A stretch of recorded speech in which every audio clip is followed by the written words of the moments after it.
Pemberontakan PKI tahun 1948. Fase awal pemberontakan PKI Madiun. 1948, PKI melancarkan pemberontakan di Madiun yang dipimpin oleh Amir Syarifuddin dan Musso. 28 Juni 1948, Amir Syarifuddin membentuk Front Demokrasi Rakyat atau FDR. Program FDR: 1. Menuntut dibubarkannya Kabinet Hatta. 2. Membentuk kabinet baru yang mengikut sertakan kekuatan FDR dan PKI. 11 Agustus 1948, Musso kembali dari Uni Soviet. Bersatulah kekuatan PKI dan FDR di bawah pimpinan Musso dan Amir Syarifuddin. Puncak pemberontakan PKI Madiun. 18 September 1948, gerakan PKI mencapai puncaknya.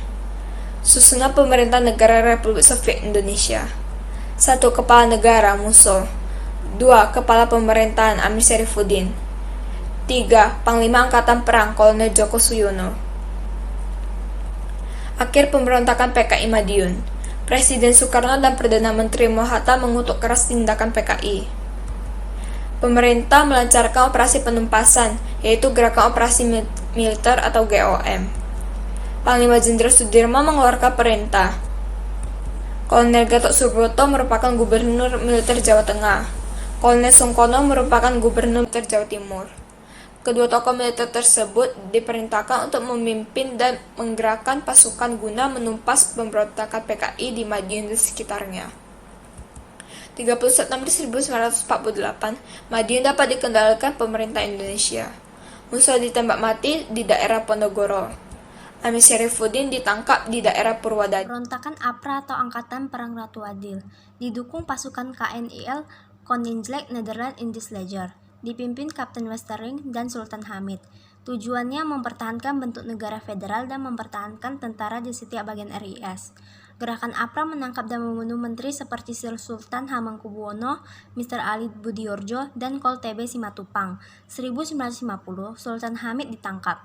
Westerling melarikan diri ke negaranya. Dua cara pemerintah menghadapi pemberontakan. 1.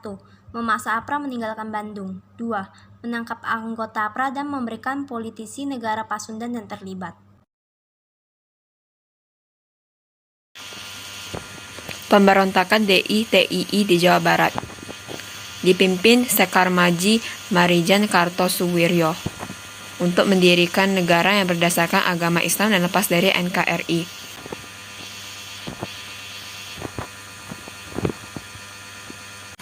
Gerakan DI-TII di Aceh dipimpin Teuku Daud Beu Reuh.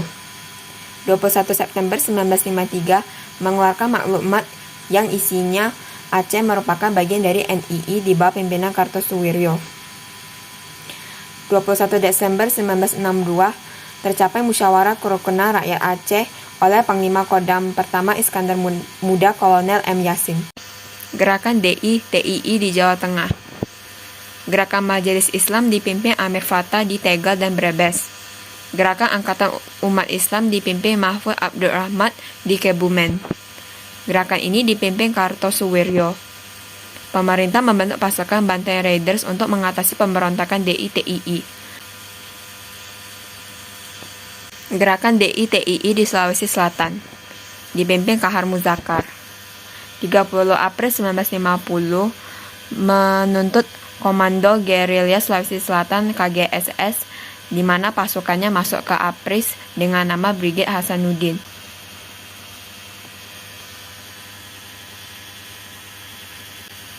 Pemerintah melancarkan gerakan militer ke seluruh Sulawesi Selatan untuk mengatasi pemberontakan Kahar Muzakar. Tahun 1965, Kahar Muzakar tertembak mati. Gerakan DI-TII di Kalimantan Selatan. Di Kalimantan Selatan dipimpin Ibnu Hajar dengan nama gerakan KRYT. Menurut Ibnu Hajar, pemerintah RI di bawah pimpinan Soekarno adalah penindas baru yang tidak menghiraukan aspirasi umat muslim di Indonesia. Gerakan ini bagian dari NII pimpinan Kartosuwiryo. DI-TII di Kalimantan Selatan melakukan perlawanan TNI dan pengacauan masyarakat sehingga pemerintah melakukan operasi militer. Tahun 1959, Ibnu Hajar ditangkap dan diajukan di muka sidang Mahkamah Militer Luar Biasa di Markas Besar Angkatan Darat Jakarta. 22 Maret 1965, Ibnu Hajar dihukum mati. Untuk lebih jelas bisa baca di slide ini. Pemberontakan Andi Aziz. 5 April 1950 terjadi pemberontakan di Makassar yang dipimpin oleh Andi Aziz. Andi Aziz melawan Letnan Kolonel A.J. Mokoginta dan mengambil alih komando atas wilayah teritorium NIT. Pemerintah mengultimatum Andi Aziz namun diabaikan, sehingga pemerintah mengirim pasukan Kolonel Alex Kawilarang. 26 April 1950 Andi Aziz ditangkap. 1953 Andi Aziz dijatuhi hukuman 15 tahun penjara. Perjuangan pembebasan Irian Barat. Bentuk perjuangan melalui jalur diplomasi, politik, ekonomi. Diplomasi melalui perundingan dengan Belanda dan melalui PBB.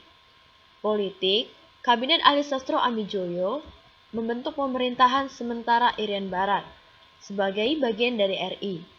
Ekonomi, Menlu RI Subandrio melakukan konfrontasi ekonomi. 18 November 1957, Gerakan Pembebasan Irian Barat dengan rapat umum di Jakarta. 2 Desember 1957, pemogokan total kaum buruh yang bekerja di perusahaan Belanda. Perusahaan Belanda yang diambil alih RI, diantaranya perbankan, perkapalan, perusahaan listrik, dan perkebunan.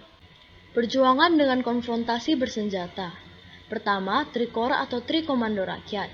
Isi Trikora dapat dilihat seperti yang ada di slide ini. Operasi Militer Komando Mandala. 2 Januari 1962, dibentuk Komando Mandala yang dipimpin Maijen Soeharto. Langkah-langkah tugas Komando Mandala sebagai berikut dapat dilihat di slide ini. 15 Januari 1962, pertempuran di Laut Aru. KRI Macan Tutul terbakar dan tenggelam, yang mengakibatkan Komodor Yosudarso dan Kapten Laut Wiratno gugur. Penyelesaian konflik Indonesia-Belanda. Rencana Bunker yaitu diplomat AS sebagai penengah. Pokok-pokok usaha Bunker sebagai berikut dapat dilihat pada slide ini. 15 Agustus 1962, Perjanjian New York. Isi Perjanjian New York sebagai berikut dan dapat dilihat di slide ini. Akhir konfrontasi Irian Barat. 19 Agustus 1962, gencatan senjata sehingga Operasi Jaya Wijaya batal dilancarkan. 1 Oktober 1962, secara resmi Belanda menyerahkan Irian Barat kepada UNTI. 1 Mei 1963, PBB menyerahkan Irian Barat kepada Indonesia. Penyerahan dilakukan dengan syarat pemerintah Indonesia mengadakan penentuan pendapat rakyat. Dengan begitu, berakhir kekuasaan Belanda di Indonesia. Irian Barat pun ganti nama menjadi Irian Jaya. Dengan hasil PPRA sebagai berikut. Rakyat Irian Barat ingin tetap bergabung dengan negara RI.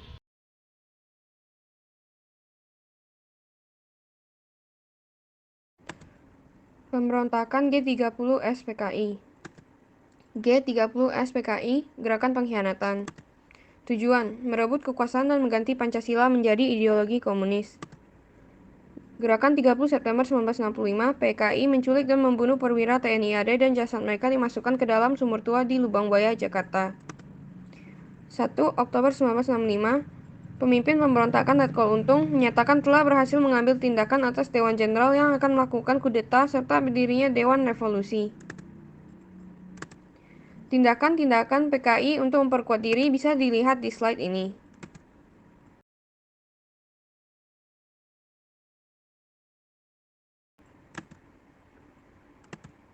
Tujuh pahlawan revolusi. 1 Letjen Ahmayani. 2 Maijen R. Suprapto. 3 Maijen Haryono MT. 4 Maijen S. Parman. 5 Brigjen DI Panjaitan. 6 Brigjen Sutoyo Siswo Miharjo. 7 Letupierre Tendian. Upaya penumpasan pemberontakan G30 SPKI. Maijen Soeharto memerintah pasukan RPKAD untuk menumpas G30 SPKI.